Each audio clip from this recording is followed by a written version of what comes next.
Assalamualaikum dan salam sejahtera. Saya Wan Abdul Azizul bin Wan Abdul Aziz akan menerangkan satu tugasan berkumpulan SADN Kenegaraan Malaysia yang bertemakan warisan ketara di Malaysia. Warisan ketara adalah satu set harta alih dan harta tak alih serta semula jadi yang mempunyai nilai sejarah dan budaya yang besar kepada masyarakat. Oleh itu, ahli kumpulan saya memilih muzium yang telah menerokai pengeluaran khazanah geologi bumi yang terdapat di Malaysia iaitu Muzium Geologi Jabatan Mineral dan Geosains Malaysia. Ini adalah sebahagian ahli kumpulan saya yang terdiri daripada pelajar PJJ-UUM daripada Ipoh dan Kuantan. Seterusnya, saya akan menerangkan sejarah Muzium Geologi. Muzium Geologi merupakan sebahagian daripada Kompleks Jabatan Mineral dan Geosains Malaysia. Terusnya ditubuhkan pada tahun 1957 dengan peletakan batu asas bangunan oleh Raja Muda Perak, Raja Idris Shah Ibni Almarhum Sultan Iskandar Shah. Ini adalah sebahagian daripada gambar Raja Muda Perak yang diambil dalam muzium tersebut. Selain itu, muzium ini sangat menarik kerana mempunyai susun atur yang baik, mudah dipelajari kerana mempunyai 7 bahagian daripada zon A sehingga zon G yang akan diterangkan oleh ahli-ahli kumpulan saya sebentar nanti. Seterusnya saya pergi pada sejarah Jabatan Mineral dan Geosains Malaysia. Pada tahun 1903, Pejabat Kaji Bumi pertama telah ditubuhkan di Kuala Lumpur. Pada tahun 1908, Pejabat Kaji Bumi telah dipindahkan ke Batu Gajah Perak bagi menumpukan kajian lapangan biji timah di Lembah Kintar dan Larut. Pada tahun 1927, Pejabat Kaji Bumi dinaik taraf menjadi Jabatan Penyiasatan Kaji Bumi. Dan pada tahun 1957, Ibu Pejabat Jabatan Penyiasatan Kaji Bumi telah dipindahkan ke Ipoh Perak. Pada tahun 1973, Ibu Pejabat Penyiasatan Kaji Bumi Malaysia telah berpindah sekali lagi daripada Ipoh ke Kuala Lumpur. Dan pada 1 Julai 1999, Jabatan Mineral dan Geosains Malaysia ditubuhkan dengan pergabungan Jabatan Penyiasatan Kaji Bumi dan Jabatan Kalian. Seterusnya, kita bagi pada objektif yang ada di zon A, Jabatan Mineral dan Geosains Malaysia. Yang pertama, menyediakan maklumat komoditi mineral bagi meningkatkan pertumbuhan industri berasaskan mineral. Yang kedua, menggalakkan penggunaan optimum maklumat dan perkhidmatan geosains. Yang ketiga, memastikan pengusaha hasilan pengguna sumber mineral berkembang secara teratur, selamat, cekap dan mesra alam serta mendatangkan pulangan yang optimum kepada negara. Yang keempat, menggalakkan kepelbagaian pengguna sumber mineral tempatan bagi menyumbang kepada pembangunan sektor perindustrian negara melalui aktiviti-aktiviti penyelidikan dan pembangunan. Yang kelima, menyediakan perkhidmatan kepakaran dalam bidang mineral, geosains dan pelombongan di peringkat nasional dan antarabangsa bagi menggalakkan pelaburan dalam sektor mineral dan perancangan pembangunan negara. Seterusnya kita pergi pada fungsi dan peranan. Fungsi mengendalikan eksplorasi mineral secara sistematik, mengendali penyiasatan pelbagai bidang geosains, menyediakan perkhidmatan analisis geokimia dan ujian fizikal bahan batuan dan mineral. Sampai sekarang, Jabatan Mineral ni membuat analisis. Bertindak sebagai bank data nasional bagi semua maklumat berkaitan dengan geosains dan sumber mineral negara, mengumpul, menganalisis dan menyebarkan data dan maklumat, menyediakan perkhidmatan nasihat teknikal dan kepakaran dalam bidang mineral, geosains, pelombongan dan pengkuarian. Akhir sekali, menjalankan penyelidikan dan pembangunan. Sekian, terima kasih daripada saya. Assalamualaikum warahmatullahi wabarakatuh. Nama saya Ruzida binti Amrah Ahmad. Saya daripada kumpulan 3, gabungan daripada kumpulan Kuantan dan kumpulan Ipoh. Ini adalah gambar Muzium Geologi Ipoh yang terletak di Jalan Sultan Azlan Shah. Pernahkah anda mendengar Muzium Geologi ini? Pernahkah anda melawat atau mengunjungi muzium tersebut? Saya yakin selepas ini pasti anda teruja akan mengunjungi museum ini. Saya ditugaskan untuk menerangkan apa yang terdapat di bahagian zon B, Museum Geologi Ipoh ini. Di dalam Museum Geologi ini terdapat reptilia dinosaur yang besar dipamerkan di sini dan juga terdapat fosil, gambar dan juga bagaimana terbentuknya fosil. Dan juga terdapat pelbagai jenis batuan yang terdapat di sini. Ini ada gambar dinosaur yang besar, reptilia dinosaur yang besar. Okey, apakah itu dinosaur? Dinosaur merupakan haiwan reptilia prasejarah yang wujud 230 juta tahun dahulu yang bermaksud reptilia ganas atau cicak ganas dalam bahasa Greek. Diperkenalkan oleh Sir Richard Owen tahun 1842. Okey, slide seterusnya adalah gambar fosil. Apakah itu fosil? Fosil merupakan tinggalan atau kesan daripada organisma tumbuhan atau haiwan yang hidup pada ketika dulu dan terawet secara tabii dalam batuan sedimen. Okey, slide seterusnya adalah pembentukan fosil. Taponomi bermaksud kajian tentang bagaimana organisma mereput dan proses pembentukan fosil yang ada kaitan dengan zaman dinosaur. Kat sini dapat dilihat ada 3 gambar bagaimana pembentukan fosil terjadi. Okey, bermula daripada proses kematian, lepas sebelum penimbusan dan selepas penimbusan. Okey, kalau tengok kat sini adalah gambar dinosaur mati. Lepas tu selepas dia mati, badan dia akan mereput lah ya, tinggal tulang. Lepas tu berlaku penimbusan oleh tanah dan prosesnya mengambil masa yang lama juga dan lama kelamaan akan menjadi keras. Selepas tu akan terjadinya bangkai dan bangkai itu akan terjadinya fosil. Okey, ini adalah jenis-jenis fosil yang terdapat di Museum Geologi. Iaitu fosil jasad, fosil hidup, fosil kesan dan pseudofosil. Dan kat sini ada keterangan mengenai fosil-fosil tersebut. Okey, slide seterusnya adalah contoh-contoh fosil yang terdapat di museum ini. Okey, apakah itu batuan? Batuan bermaksud agregat atau lebih mineral yang wujud secara semula jadi yang membentuk unit asas bumi dan boleh dikenali dan dipetakan. Ini adalah gambar-gambar jenis batuan, iaitu batuan igneous, batuan metamorf dan batuan sedimen, dan juga ada keterangan yang diberikan mengenai batuan tersebut. Dan contoh-contoh gambar batuan lah yang terdapat di Museum Geologi Ipoh ni lah. Dan juga ada gambar kitaran batuan, bagaimana terbentuknya batuan. Okey, sekian dulu untuk penerangan saya di bahagian zon B. Saya serahkan kepada rakan sekumpulan saya untuk menerangkan zon yang seterusnya. Sekian, terima kasih. Assalamualaikum warahmatullahi wabarakatuh. Saya Ain Syahidah binti Muhammad Isa, nombor matrik 283984, akan menerangkan tentang bahagian saya iaitu zon C, mineral, kristal dan batu permata. Mineral adalah merupakan bahan utama yang membentuk jasad bumi dan planet. Suatu bahan haploperpejal yang berbentuk secara semula jadi melalui proses inorganik, tidak berbentuk berhayat, mempunyai sifat fizikal yang homogenik dan komposisi kimia yang tersendiri.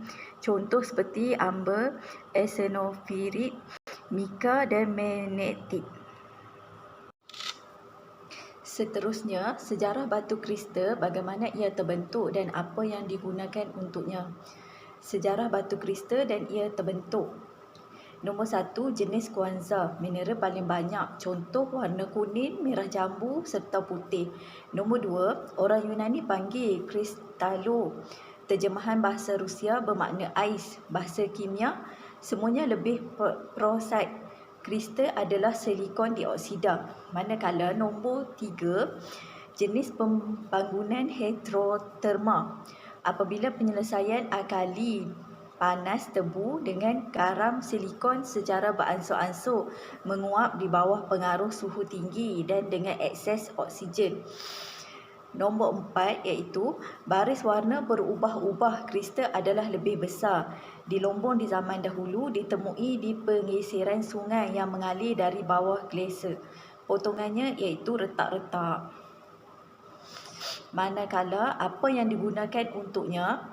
Nombor 1, peranan penting dalam perkembangan evolusi manusia. Nombor 2, produk diperoleh dengan pas pasir halus dengan menggunakan tali kasar yang dibuat dari serat tumbuhan. Nombor 3, selepas mengilap kerikil memperoleh persamaan menarik seperti belian. Nombor 4, penggantian perhiasan belian dari kristal batu meluas di seluruh dunia.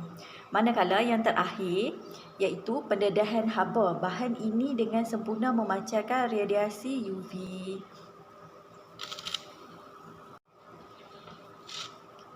Seterusnya, batu permata di Malaysia berasaskan mineral. Terbahagi kepada dua bahagian iaitu batu permata berharga dan batu permata separa berharga.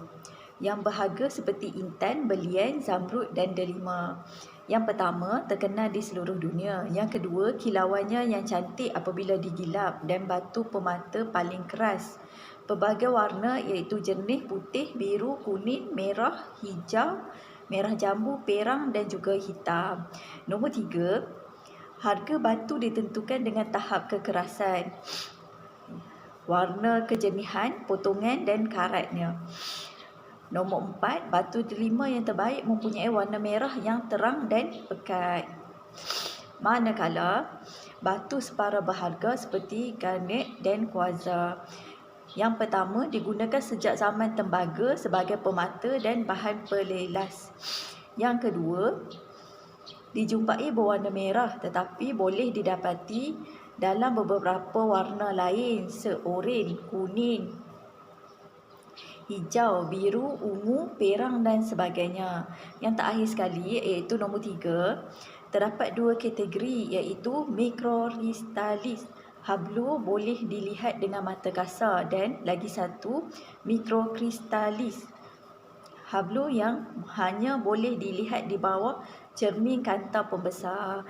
Okey, sekian sahaja daripada saya. Assalamualaikum dan salam sejahtera. Bahagian saya pula, saya akan menerangkan tentang zon D iaitu kegunaan mineral. Terlebih dahulu saya kenalkan, saya nombor matrik 283932 Zuriati binti Muhammad. Kita tengok pada pengenalan. Saya akan ceritakan sedikit sebanyak mengenai muzium ini. Muzium ini terletak di Ipoh di Jalan Sultan Azlan Shah dan telah menyimpan pelbagai sejarah mengenai pelbagai sumber yang berkaitan dengan sejarah dan perkembangan terhadap kajian khazanah geologi bumi negara. Terdapat beberapa zon telah dibahagikan di dalam muzium ini mengikut bahagian masing-masing. Ditubuhkan pada tahun 1957. Seterusnya kita akan fokuskan pada zon D iaitu kegunaan mineral. Di zon D menerangkan secara terperinci mengenai sejarah awal penemuan sumber mineral sehingga kegunaannya. GMG iaitu Jabatan Mineral dan Geosains juga berperanan membekalkan maklumat yang penting mengenai dengan komoditi mineral bagi membantu meningkatkan perkembangan industri mineral negara. Di samping aktiviti-aktiviti mineral yang dijalankan oleh Jabatan Mineral dan Geosains iaitu GMG melibatkan penilaian sumber mineral berlogam, mineral perindustrian dan mineral tenaga. Seterusnya kita tengok pada objektif utama Jabatan Mineral dan Geologi ataupun Geosains iaitu GMG. Terdapat 5 objektif utama iaitu yang pertama memastikan pembangunan yang mapan dan penggunaan sumber-sumber mineral secara optimal. Yang kedua, untuk mempromosikan penerajuan terhadap alam sekitar bagi memastikan sumber mineral negara dibangunkan secara mesra, alam sekitar bertanggungjawab dan mapan. Yang ketiga, untuk mempertingkatkan daya saing dan kemajuan sektor mineral di arena global. Seterusnya, yang keempat, untuk menggalakkan perolehan kita semula dan guna semula logam dan mineral. Yang terakhir, untuk memastikan penggunaan mineral tempatan dan mempromosikan lagi pembangunan produk berasaskan mineral. Seterusnya, kita akan tengok 9 teras utama bagi memastikan pencapaian objektif-objektif dengan berkesan berdasarkan mineral negara 2. Teras yang pertama adalah pengembangan sektor mineral. Yang kedua, persekitaran perniagaan yang kondusif. Yang ketiga, penerajuan alam sekitar. Yang seterusnya, peningkatan penyelidikan dan pembangunan R&D. Yang kelima, pembangunan sumber manusia. Dan yang keenam, pewujudan sumber maklumat mineral yang bersepadu. Seterusnya, penglibatan komuniti dan tanggungjawab sosial. Yang ke-8, promosi pemasaran dan penjenamaan. Dan yang terakhir, publicity dan perhubungan awam. Seterusnya di bahagian ini pula kita akan tengok bahagian-bahagian mineral ini. Yang pertama, eksplorasi mineral. Di sini, bahagian ini dia menerangkan mengenai perincian dan penilaian ke atas sumber mineral berlogam, sumber mineral perindustrian dan sumber mineral tenaga. Seterusnya di bahagian mineral berlogam, iaitu di sini dijalankan untuk mensempadankan kawasan berpotensi tinggi sumber mineral berlogam untuk aktiviti cari gali dan perlombongan. Seterusnya di bahagian mineral bukan logam pula, ianya berkaitan dengan mineral bukan logam, eksplorasi, penilaian dan pencirian sumber mineral perindustrian sehingga penentuan result tertunjuk longgokan. Dan yang terakhir, di bahagian yang terakhir, iaitu mineral tenaga, kajian susulan komprehensif ke atas lapisan batu arang dan kesesuaiannya, dan juga berkenaan dengan mineral tenaga, eksplorasi, penilaian, pencarian sumber mineral batu arang dan mineral tenaga lain seperti uranium sehingga penentuan result tertunjuk longgokan. Itu saja bagi bahagian saya. Sekian, terima kasih. Assalamualaikum dan salam sejahtera. Saya Nur Farisha Edina binti Muhammad Her 283871. Pada hari ini saya ingin membentangkan mengenai zon E, iaitu aktiviti pelombongan biji timah. Okey, sejarah pelombongan biji timah. Aktiviti pelombongan biji timah merupakan aktiviti yang tertua dan produk ekspor utama di Tanah Melayu pada zaman dahulu. Pengembangan industri pelombongan biji timah di negeri Perak menerusi penemuan biji timah di Larut oleh Long Jaafar pada tahun 1840 dan perjanjian Pangkor pada 1874 menjadi satu sejarah kepada negeri moden ini. Perkembangan tersebut mengubah lanskap penempatan masyarakatnya daripada perkampungan di tebing sungai yang beratapkan nipah kepada pekan dan bandar memiliki bangunan konkrit. Hal yang demikian ini jelas membuktikan bahawa catatan Sehak Law pada tahun 1881 yang menyatakan penempatan di Perak bukannya sebuah perkampungan yang kotor dengan pondok atap yang dilalui oleh lorong bengkok sempit, tetapi sebuah bandar baharu mengandungi blok bangunan batu yang memiliki penampilan kemas dan terbaik. Cara dan kaedah melombong. Terdapat 4, iaitu mendulang dan melampan, pam kelikir, kapal korek, lombong dedah. Saya akan menerangkan lebih detail iaitu kaedah dan cara melombong. Yang pertama, mendulang dan melampan. Mendulang dan melampan ni selalu digunakan oleh orang Melayu secara tradisional dan aktiviti ni dijalankan di sungai atau di kawasan bekas-bekas bumbung. Itu kaedahnya adalah tanah yang ada di dalam dulang akan diayak untuk mengasingkan biji timah itu dari tanah. Okey, yang kedua, pam kelikir. Itu digunakan oleh Melayu selepas kemasukan buruh-buruh Cina dan India. Selalunya dilakukan di kawasan kaki bukit dan kaedah tersebut itu menggunakan air untuk memisahkan biji timah dari tanah dan kuasa pancutan air itu memerlukan kuasa pancutan yang tinggi supaya tanah tersebut dapat dipecahkanlah dan dapat menghasil biji timah tersebut. Okey, untuk yang ketiga, rombong dedah.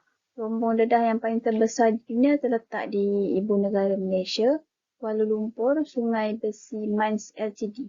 Okey, kaedah tersebut merupakan salah satu kaedah yang telah diperkenalkan oleh pelombong Cina di Tanah Melayu sekitar akhir kurun ke-18.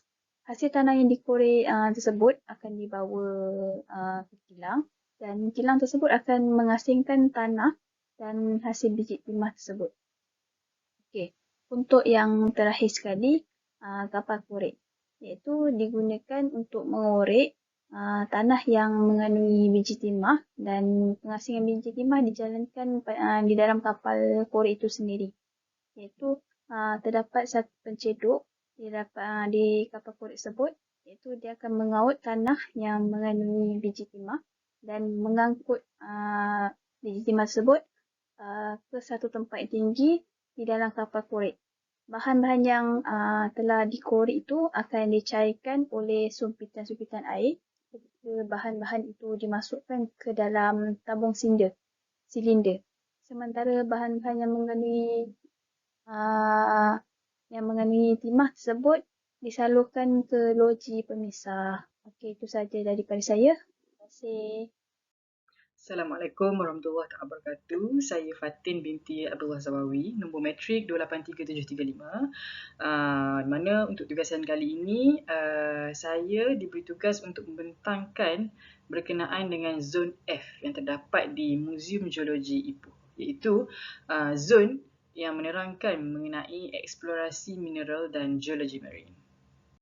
Eksplorasi sumber mineral perindustrian ialah mineral perindustrian merupakan bahan geologi kecuali mineral berlogam, mineral tenaga, air bawah tanah dan batu permata. Digunakan secara semula jadi atau diproses menjadi bahan mentah untuk kegunaan pelbagai jenis industri. Merupakan juga sesuatu yang sangat penting dalam perkembangan ekonomi negara, terutamanya dalam bidang pembangunan infrastruktur. Terbahagi kepada 3 jenis industri berasaskan mineral, iaitu industri berasaskan batuan, pasir dan lempung. Yang terakhir sekali ialah eksplorasi sumber mineral bertujuan untuk mengenal pasti lokasi sumber mineral, menentukan ciri-ciri fizikal dan mineralogi serta anggaran rizalnya. Seterusnya ialah eksplorasi mineral berlogam. Merupakan sebatian logam yang terbentuk secara semula jadi melalui pelbagai proses geologi. Mineral berlogam yang terbentuk secara in situ dikenali sebagai longgokan, primer, dan apabila ia mengalami luluh hawa kimia dan fizikal, proses perebutan berlaku dan bahan terlerai akan diangkut dan dimendapkan sebagai longgokan sekunder di lembangan sungai. Kewujudan mineral yang mempunyai nilai ekonomi dan dikenali sebagai bijih. Eksplorasi mineral berlogam dijalankan oleh jabatan untuk mencari dan menilai kewujudan jasad bijih yang boleh dilumbung secara ekonomik. Eksplorasi untuk longgokan mineral primer melibatkan pelbagai metodologi ataupun kaedah seperti teknik geofizik. Teknik geofizik ni survey geofizik awangan di kawasan luas untuk mengesan perubahan graviti, radiometri, magnetik dan atau elektromagnetik batuan yang mengandungi logam. Data geofizik memberikan maklumat berguna untuk mengenal pasti zon permineralan berpotensi dan memilih kawasan sasaran untuk kerja eksplorasi lanjutan. Seterusnya, kaedah kedua ialah remote sensing. Remote sensing ni memberi maklumat geologi dan geomorfologi kawasan survey seperti litologi, lineamen, struktur, topografi dan sistem saliran. Kaedah ketiga ialah survey geokimia. survey geokimia ni merupakan kaedah paling efektif dan berekonomi. Survey tinjauan untuk mengesan dan menyempadankan kawasan beranomali geokimia untuk suatu unsur atau kumpulan unsur. Sampel sedimen sungai, konsentrat dan batuan dikutip di lapangan mengikut kepadatan persampelan tertentu yang diuji di makmal untuk kandungan unsur logam. Seterusnya, survei susulan di kawasan anomali geokimia terpilih dengan persampelan yang lebih padat. Persampelan tanih bergerit dan lelubang dilaksanakan untuk menyempadankan zon anomali geokimia dengan lebih tepat berdasarkan corak permineralan. Yang terakhir, survei geokimia ni merupakan survei terperinci diteruskan di zon perspektif mineral dengan kaedah geofizik yang sesuai, perparitan dan penggerudian untuk menilai potensi permineralan. Seterusnya, apa yang ada di zon F ni adalah pemetaan pantai geologi marin. Okey, pembangunan pesat di pulau-pulau Malaysia termasuk projek-projek penambakan laut dan pemulihan pantai boleh memberikan kesan negatif terhadap persekitaran kawasan pesisir pantai sekiranya pembangunan tersebut tidak mengambil kira faktor geologi dan proses pesisir pantai. Pulau Langkawi telah dipilih sebagai projek perintis di bawah projek pembangunan rancangan Malaysia ke-8 untuk mendapatkan maklumat geologi relevan yang boleh digunakan untuk menangani pelbagai isu dan juga membantu perancangan dan pembuat dasar melaksanakan aktiviti pembangunan di pulau-pulau secara mesra alam dan mampan. Okey, Jabatan Geosains Malaysia telah menjalankan 3 kajian terhadap kawasan survey dan maklumat geologi berikut telah diperolehi. Berikut adalah komponen kajian, ada pemetaan pesisir pantai, program persampelan dan pemetaan dan profil pantai. Dan berikut juga saya dah sertakan sekali dengan maklumat-maklumat geologi yang telah didapati daripada hasil kajian berikut. Assalamualaikum warahmatullahi wabarakatuh. Saya Nurul Suran Fiza binti Saminggun, nombor matrik 28102 dari Pusat Pengajian Q, akan menyambung pembentangan sebelum ini oleh rakan saya, iaitu saya di zon G, iaitu hubungan antara bencana alam dan geologi. So seperti mana semua orang tahu, proses pembentukan bumi ni memang mengambil masa yang berbilion-bilion tahun. So dalam proses pembentukan tu berlaku banyak perkara yang menyebabkan terjadinya hasil-hasil sumber di dalam permukaan bumi itu sendiri. Jadi saya fosil-fosil yang sebelum ni berlaku itu bukannya terhasil dalam waktu yang singkat, ya, mengambil masa ribuan jutaan tahun. Dan lapisan-lapisan sedimen-sedimen yang berlaku setiap kali proses pergerakan unsur-unsur muka bumi di bawah pergerakan bawah tanah, letusan gunung berapi, dan banyak lagi ciri-ciri geografi yang berlakulah dalam proses yang membuatkan bumi ini sentiasa berubah bentuk. Dan juga contoh sebagai letusan gunung berapi ataupun gempa bumi, walaupun telah berlaku selama berjuta-juta tahun di permukaan bumi ini, tetapi ianya melibatkan semua material yang ada di dalam bumi itu sendirilah. Jadi proses tu berlaku dalam satu sistem yang membangun. Contoh dalam kalau berlaku gempa bumi, kan ada pergerakan daripada unsur bawah tanah. Dan jadi perkara proses itulah yang memindahkan material dari satu tempat ke satu tempat lain, daripada satu sistem ke satu sistem yang lain. Jadi bencana-bencana inilah seperti gempa bumi tadi, tsunami, letusan gunung berapi dan juga pergerakan bawah tanah inilah yang mana ahli-ahli paleontologi dan ahli geologi hari ini mengambil kira faktor-faktor berikut untuk menjelaskan rekod geologi yang berlakulah di bumi kita, ya. Jadi semua proses ni termasuk juga orogeny, iaitu pembentukan gunung tu, selain daripada penurunan suhu, cuaca, kan bila berlaku tsunami dan sebagainya, ada berlaku perubahan daripada suhu di permukaan laut dan sebagainya. Jadi proses bencana inilah yang membuatkan segala unsur-unsur sumber tersebut dia membuat satu perubahan geologi yang hebat lah. Jadi macam contoh bencana alam yang berlaku di gunung-gunung, dia menghasilkan pembentukan mineral dalam pembentukan muka bumi seperti biji, ataupun mineral yang mengandungi logam ataupun unsur logam yang mempunyai nilai ekonomis yang tinggi lah. Dan dia dia mengambil masa yang sangat lama untuk memproses. Sebab tu kita nak ambil pun semua tu pun memakan masa, sebab kita terpaksa korek begitu dalam menggunakan kelengkapan-kelengkapan. Jadi banyak proses dia, dan itulah yang membuatkan nilai dia sangat tinggi. Okey, antara lain-lain bencana geologi tu pun dia menghasilkan mendapat pegmatik, iaitu dia menghasilkan satu bekuan, batuan yang beku untuk hasilkan kristal. Kristal, bukan kristal Swarovski tudung-tudung tu, tapi kristal, ya, yang dia terhasil daripada banyaklah sumber-sumber tantalum, beryllium. Sorry kalau saya salah sebut maksud-maksud saintifik ni, sebab saya pun bukan ahli geologi, jadi saya kurang arif jugalah nak menyebut sebutan-sebutan saintifik sebegitu. Tapi kalau nak lebih arif, boleh datanglah ke Museum Geologi Ipoh Perak. Jadi di sana ada banyak maklumat-maklumat seperti ini dipaparkan di sana, dan penerangan daripada yang pakar pun ada di sana. Dan banyak lagi contoh kalau tsunami. Kalau tsunami dia ada menghasilkan mendapan hydrothermal, iaitu larutan air panas yang naik akibat adanya proses magmatik dan meteoritik. Air panas ni dia melarutkan unsur logam dan batuan yang dilalui dalam proses dia.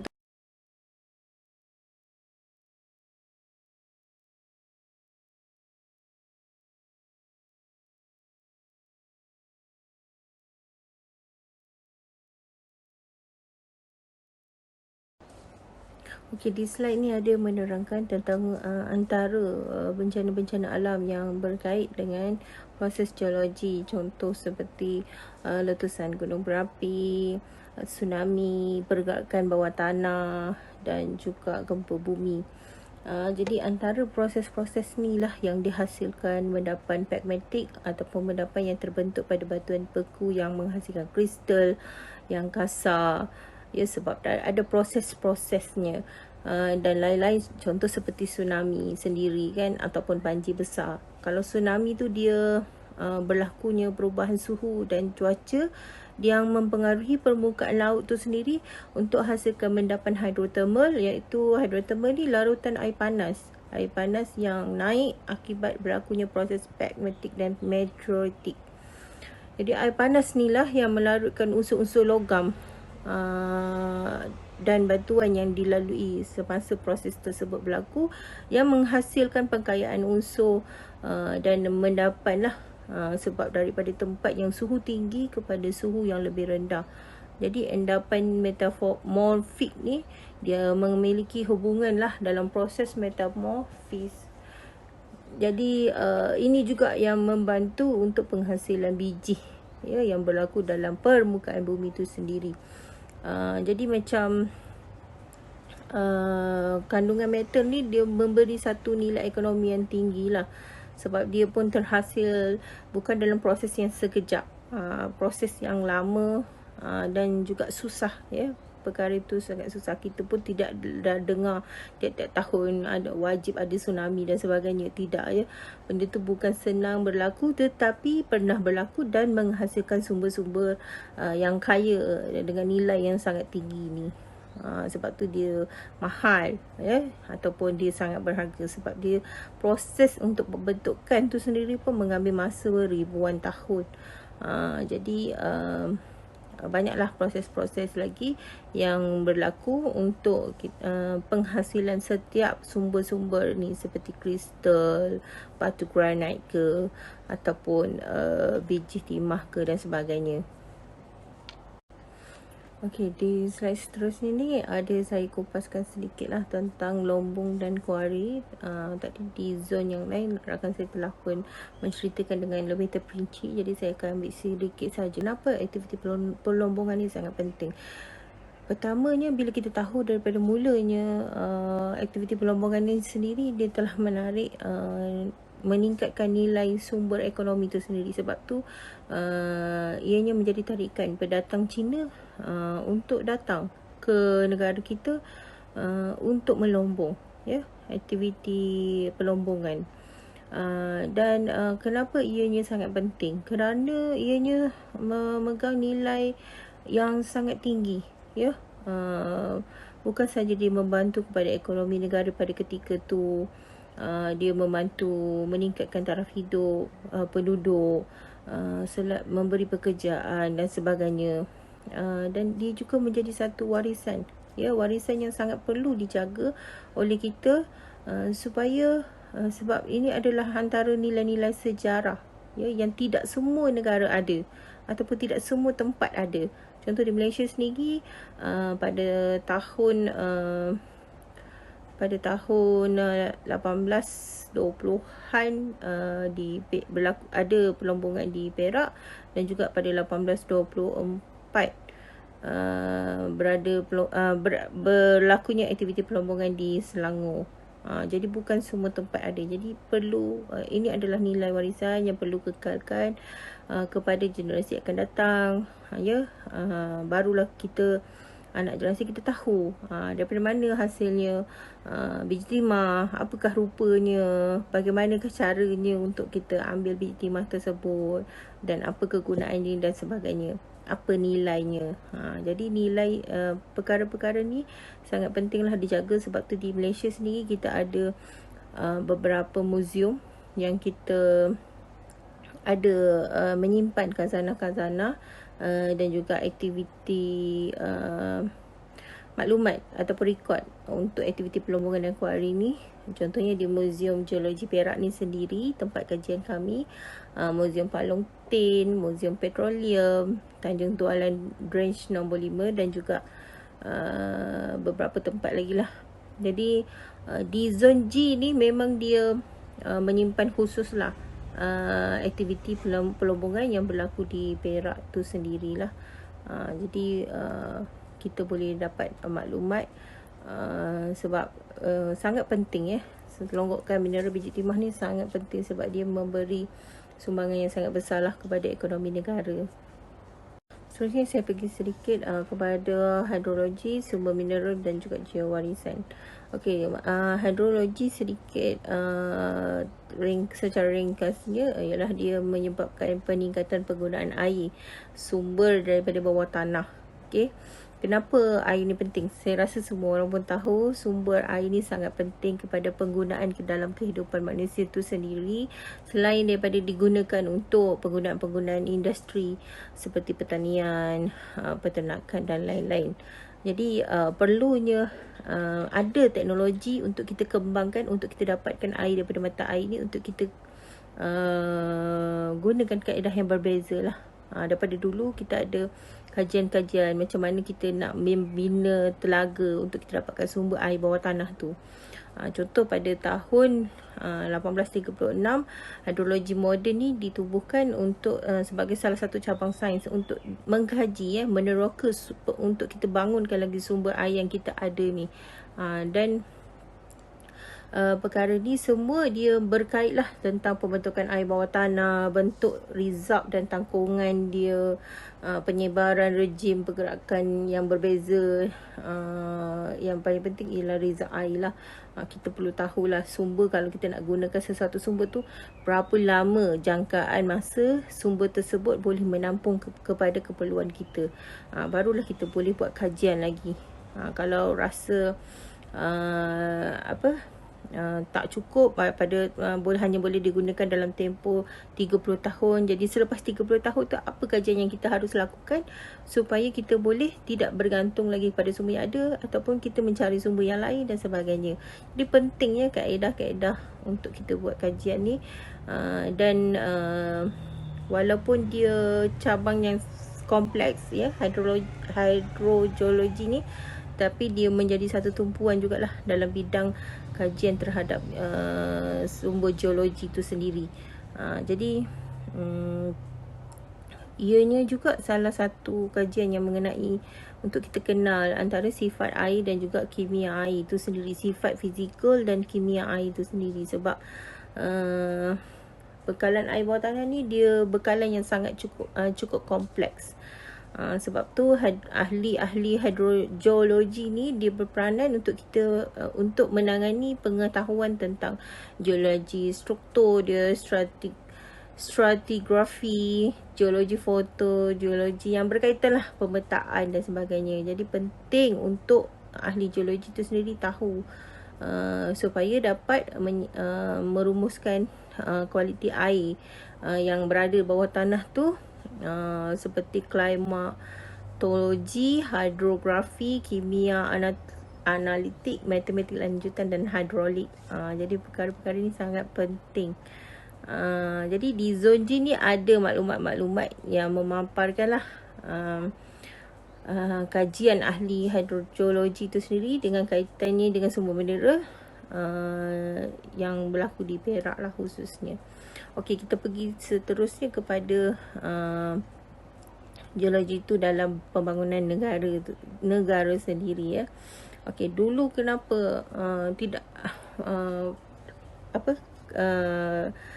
penting ya jabatan-jabatan mula diajar-ajarkan. Okey, seterusnya sedikit tentang sumber mineral. Okey, sumber mineral ni dia tidak terhad kepada satu komposisi kimia sahaja dalam struktur bahan dia tu. Jadi walaupun dia kompleks, jadi banyaklah penyelidikan daripada Jabatan Geologi Negara juga. Dia banyak memberi dalam pembangunan sumber mineral, industri mineral dalam negara kita. Contoh banyaklah peringkat sampai ke peringkat antarabangsa. Contoh MIN, ASOMM, APEC dan CCOP. Jadi antaranya ialah banyaklah ada berlakunya perkongsian maklumat, penyelidikan dan pembangunan industri mineral dan pembangunan modal insan tu sendirilah. Jadi kenapa pentingnya geowarisan? Okey, geowarisan ni dia adalah hasil gabungan daripada perkataan geologi dan warisan. Jadi dia jadi geowarisan. Okey, berkenaan tentang geologi warisan tadi adalah gabungan di antara perkataan geologi dan juga warisan itu sendiri, iaitu geowarisan. Okey, kenapa kita perlu menyimpan maklumat-maklumat ni sebagai satu khazanah? Sebab yang seperti saya telah jelaskan sebentar tadi, sebab perkara ni tidak semua tempat ada, tidak semua negara ada sumber ni dan ataupun aktiviti perlombongan dan sebagainya. Bila sumber ini adalah sangat terhad dan mempunyai nilai yang sangat tinggi ya, jadi perkara-perkara inilah khazanah-khazanah ni lah perlu dikekalkan sebagai satu warisan, sebab kita ada generasi ya, setiap tahun akan bertambah generasi yang akan datang ni. Mereka perlu tahu tentang nilai khazanah yang ada, yang diwarisi oleh negara kita, dan tidak semua tempat ada. Dan nilai khazanah yang ada ni adalah semuanya bernilai yang sangat tinggi ya, khazanah yang sangat tinggi. Jadi sekarang bila disimpan di muzium-muzium, dia bukan saja menjadi sebagai salah satu sumber informasi kepada generasi, tetapi dia juga menjadi satu tarikan pelancongan ya, daripada pendatang asing ataupun di dalam negara sendiri. Sebab tu pada hari ini pengetahuan tentang geologi dan warisan ni dia adalah salah satu yang sangat berharga, sebab dia sebagai satu konsep pembangunan lestari daripada sumber geowarisan yang sangat popular lah di seluruh pelosok dunia. Jadi dia perlulah sangat dikekalkan untuk generasi akan datang. Jadi antara satu inisiatif ialah mewujudkan muzium-muzium seperti Muzium Geologi Ipoh Perak ni lah, supaya kita ada satu tempat, ada satu arsip untuk kita simpan segala bukti-bukti khazanah ni, yang perkara-perkara hebat ni pernah berlaku di negara kita, di tanah air tumpah yang kita cintai ni, tanah air yang kita sayangi ni. Jadi macam saya cakap tadi, bila sumber ini sangat terhad, tidak ada di semua tempat, ya, jadi perkara-perkara ini memang satu khazanah yang sangat perlu dihargai lah oleh generasi akan datang. Jadi itu saja pembentangan daripada saya dari sudut Zon G. Jadi saya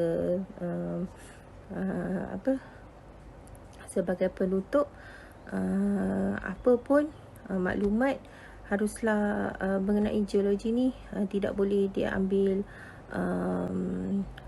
satu yang perkara yang sangat mudah, sebab kewujudan muzium geologi ni juga sangat penting, ya, untuk kita terus jalankan kajian dan terus membuat penyimpanan terhadap khazanah negara yang tak ternilai lah. Itu sahaja daripada saya. Terima kasih.